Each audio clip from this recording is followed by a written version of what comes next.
Well, the talking point that's come out in the last 24 hours again, of course, from the EFL and the Premier League, it's no high fives, stop hugging, and no celebrations if you can score a few goals tomorrow. But I suppose at the end of the day, they've got to try everything. What are your thoughts? Neil Harris says it's ridiculous. This hasn't come from government. That's the first thing. This has come from media and people getting a bit annoyed seeing footballers celebrate. That's the bottom line, and that's certainly my opinion. That's why I don't think government are concerned one jot whether footballers celebrate or don't celebrate. Why? Because they get tested twice a week. We are in a highly restricted environment, highly regulated environment. We all got tested yesterday again, twice a week.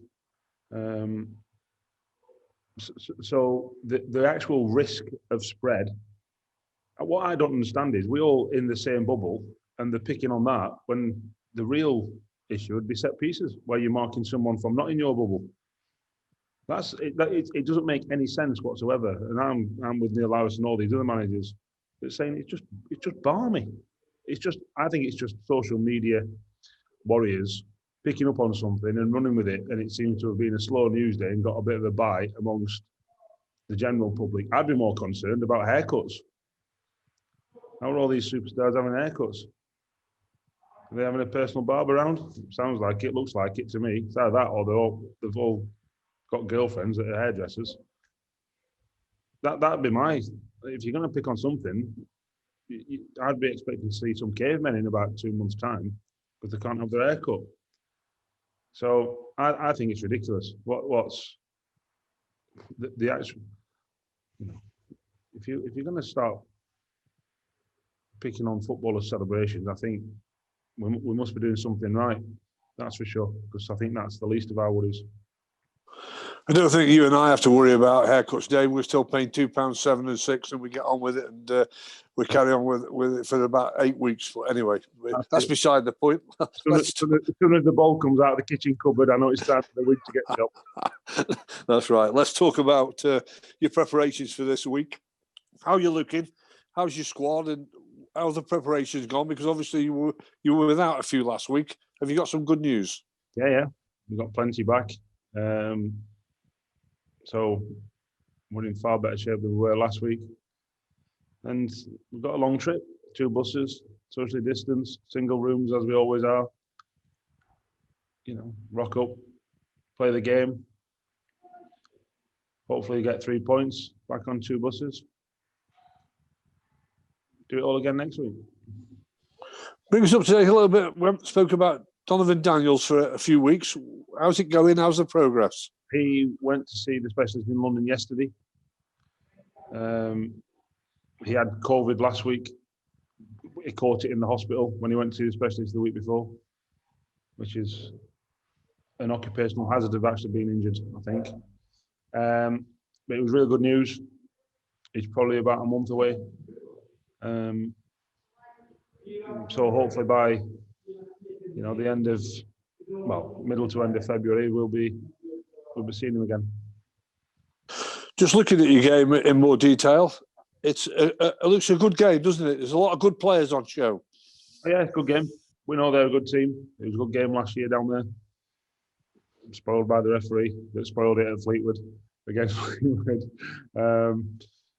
So listen, it's going to be a good game. They'll be in far better shape than they were when they came to see us a month ago or so.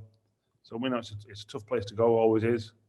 And yeah, we've got to make sure we come out on the right side of the line. Well, when you went down there, there's some 12,000 spectators at the game. It was a horrible wet weather, but you were the team. Take out the referee. You were the team that deserved to win it. That's not going to be the case tomorrow, but it's all about I hope it is. Yeah, what I mean to be the team to win. What I mean is it won't be the fans there. There'll be no 12,000 spectators there. You've proved you can do that, but it's a different scenario tomorrow. But that should give your players a lot of confidence that you can go and do it. Yeah, look, this time last year we went there, like I said, 12,000 fans. It wasn't us that crumbled.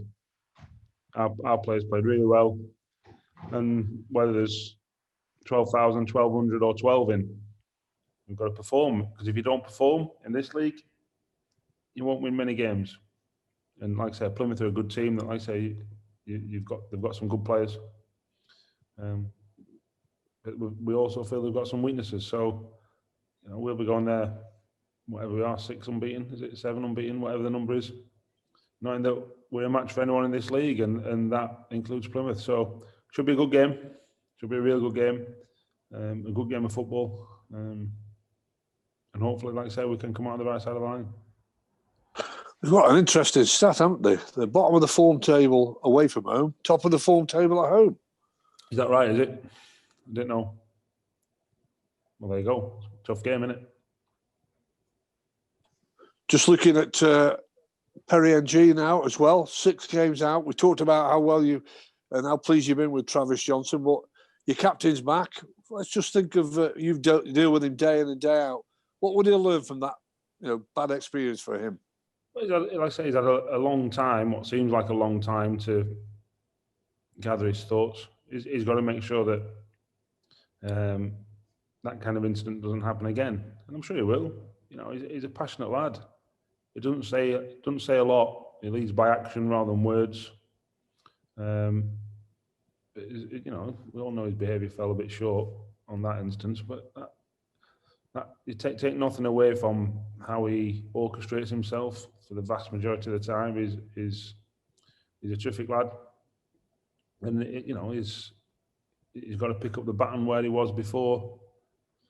Before he was suspended, because he was playing well, and that's what we want from him. That's what I'm sure that's what he wants.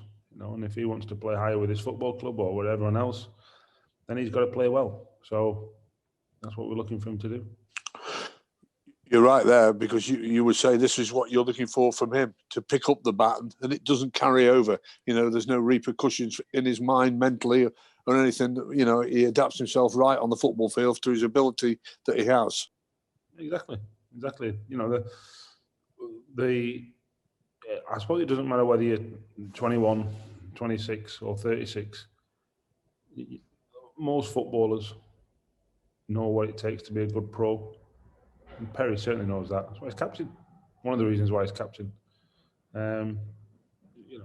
So I've got no qualms in how he is, in terms of mentally and all the rest of it. So he's got to make sure that, if selected, when selected, he plays well.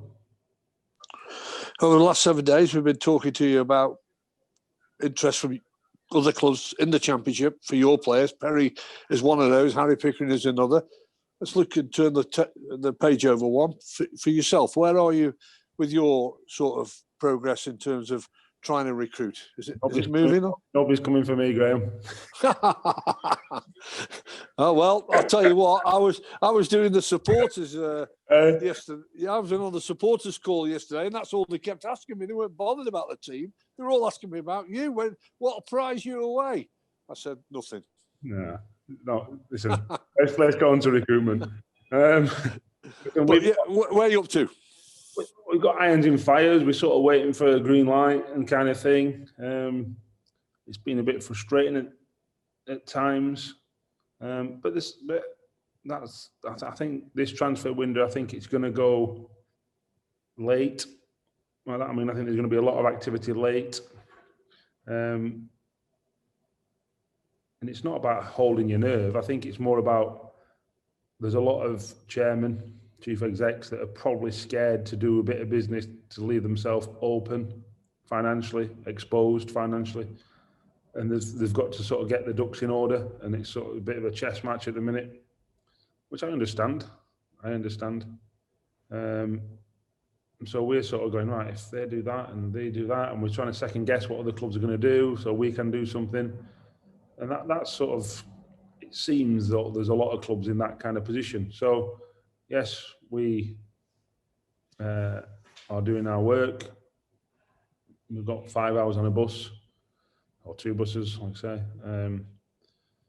So I'll be with John Dillon on opposite tables, socially distanced, working on recruitment, while Kenny and Fred are on the other bus.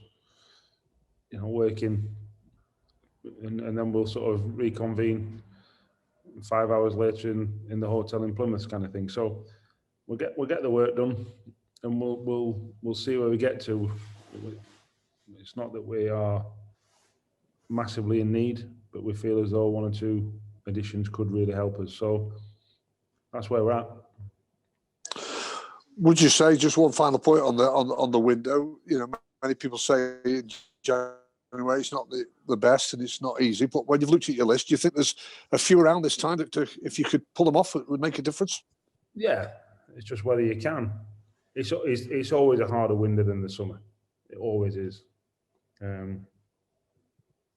Because there's games going on and there's actually a performance program, i.e. the matches and training. Whereas in the summer pre-season, yes, it's important.